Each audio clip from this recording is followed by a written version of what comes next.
everyone, welcome back to my channel. So my name is Karolina and this is my mom, Amy.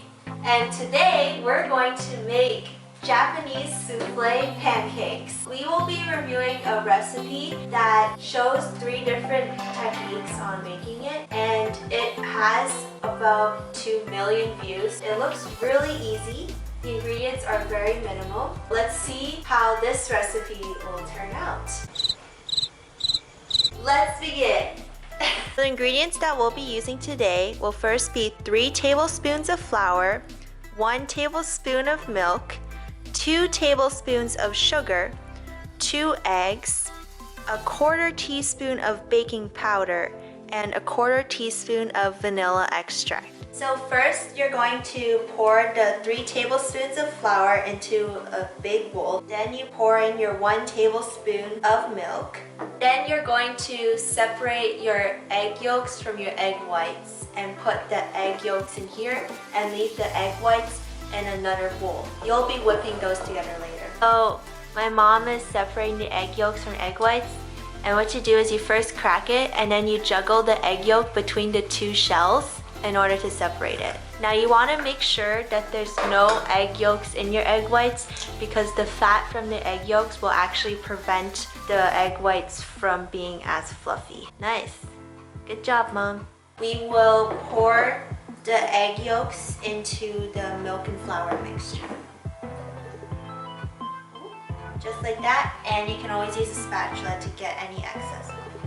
And then you put in 1/4 teaspoon of vanilla extract. We're going to mix our flour mixture together, and we want to make sure that the consistency has no flour chunks in it, so it's a very smooth type of texture. So you can just get a whisk and just mix it as hard as you can. Now, one trick that you can do to help eliminate some of the chunks later when you're mixing is you can use a sifter and pour your flour through that, so that way you get rid of any bigger chunks before you need to start mixing. That looks pretty smooth to me. It is a little liquidy, but not super liquidy, so like when you lift your whisk up, it drops, but it's not liquid where it just drops right away. So we're going to set this aside, and then we will pull up our egg whites and use an electric handheld mixer, whip these up and get them into shape. Before we start whipping these, after doing some research, I'm going to try putting vinegar. This is supposed to help you from over whipping your egg whites. So if you're going to do this by hand, I recommend not putting anything citrusy inside. I'm going to try seeing if this technique will work.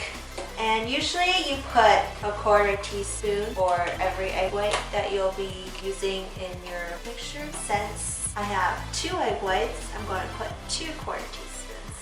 I'm just going to start mixing it. You can put it on low at first, and then as it gets thicker, you can put on medium. Once it's starting to foam, then that means it's ready to put in some sugar. And what the sugar will do is it'll make it a lot finer and help it stay more.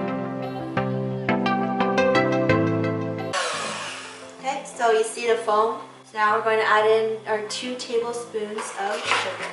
The thing about sugar in here is that since it's supposed to allow it to stay a lot longer, because what happens is meringue will essentially melt a little. It'll start to become watery if you don't use the batter right away. If you're one of the people who, like me, usually do cut back on sugar because I don't really like super sweet desserts, then this is not a time for that. Like, I would recommend putting in the full recommended amount of sugar, if not even more. So I'm at 2.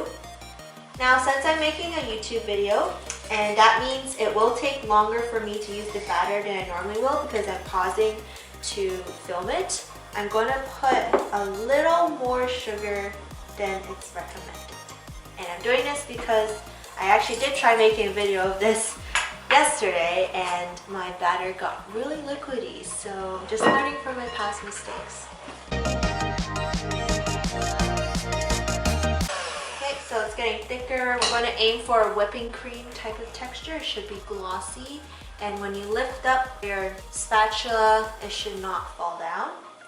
So I'm going to add in the optional amount more sugar. I'm going to add in extra teaspoon more sugar, and hopefully this will allow my batter to stay.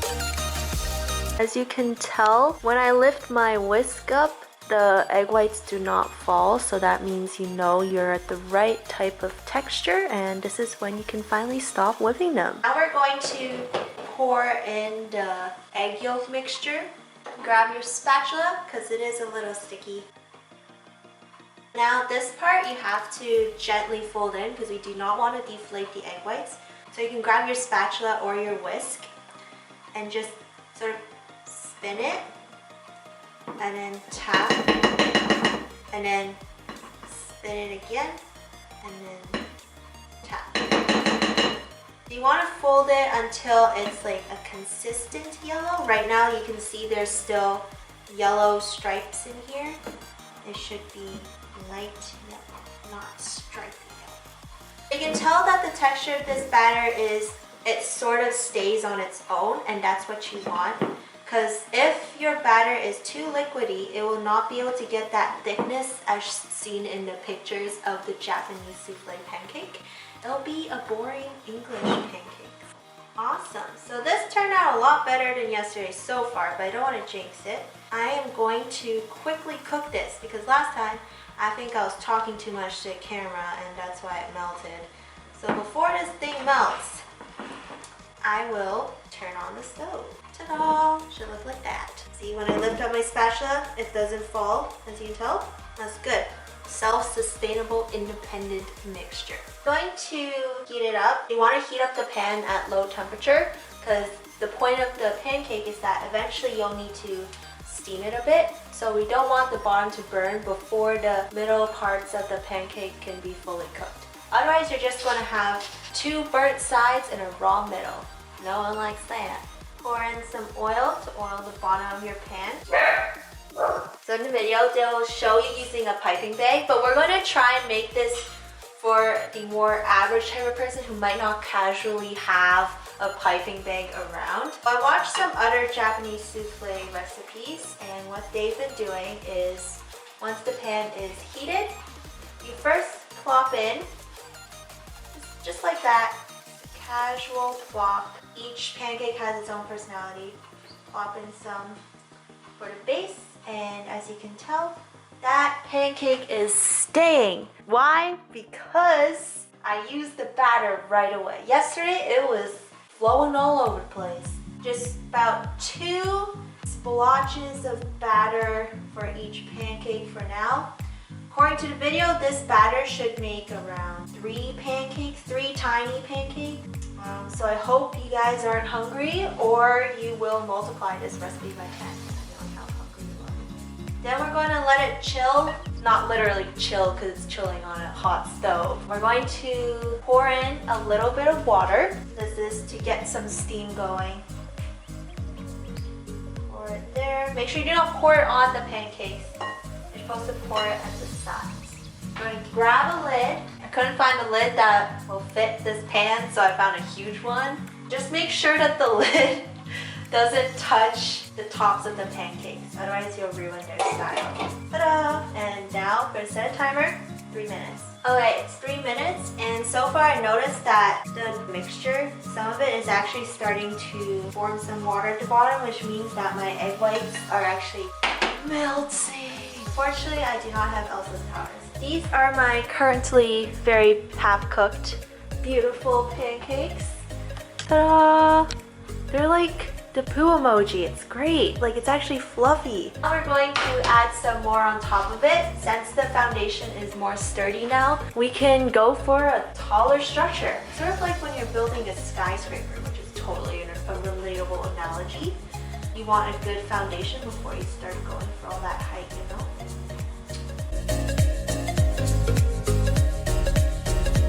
So the key thing is make sure you use your batter right away after you make it. Like, just run to that stove. Otherwise, your batter is going to be melting faster than ice cream on a hot summer day. And we're just going to wait another 3 minutes before flipping it over. I'm going to check on it now. Wow, that looks great. So I was poking around it at the bottom and it still felt too soft to be able to flip it over. So we're just going to cover it again. We're going to give it another 2 minutes. We waited another 2 minutes. Let's see. Hopefully they're strong enough in order to be flipped. So what happens is when you flip it, you want the top to stay intact. Otherwise, your pancake will completely poof. Very fragile, as you can tell. Some of it got stuck to the side of the pan, so it wasn't able to stay there. Wow, I just dropped that down. Okay, poor guy. Look how beautiful it looks. Ta-da! I'm gonna flip that. I might have dropped them at a height that was probably a bit too far from the pan. But yeah, I wasn't very gentle with them, but hey, looks pretty good. Now we're gonna put some more water in to allow for a better steaming process. I'm gonna cover it once more. We're gonna let it cook for another 3 minutes. So it's been 3 minutes. Let's check on them. Wow, they look pretty good. There you have it. These Japanese souffle pancakes. Now I know they might not look as floofy as the ones in those very lovely pictures that look enticing, but I think they are considered a success, especially when compared to yesterday when I tried making these. As you can see here, there is some good thickness to it. This one did come out flatter mainly because I dropped it from way too high. So I guess when you're flipping it, just be careful and more gentle. Well, and there you have it, the Japanese souffle pancakes. Reflecting on this very interesting journey, the recipe itself looked really simple, and it was, but my main problem was that I didn't use the batter right away after I made it, mainly because I was trying to film it at the exact same time. Another recommendation is that it asks for only 2 tablespoons of sugar if you are concerned with how thick the pancakes will turn out because you're not sure if the egg whites will stay. Then I would recommend putting in an extra teaspoon. That's what I did, and I think the texture and the height managed to stay when I was cooking it. I also looked up different techniques on how to make your egg white meringue, and one of them was to also put in a 1/4 teaspoon of vinegar or anything acidic for every egg white. I think it worked out great. It allowed the texture to be a lot more smooth and prevent you from overbeating it by accident. Last but not least, when I tried these pancakes, they do taste a little more on the eggy side, but what I like about the recipe is that it uses the full 2 eggs. A lot of other recipes you might see call for more egg whites than the number of egg yolks that you end up using, and you end up storing like an extra egg yolk in your fridge for whatever reason. Thank you so much for tuning in for this week's episode of trying to make Japanese souffle pancakes, and stay tuned for next week.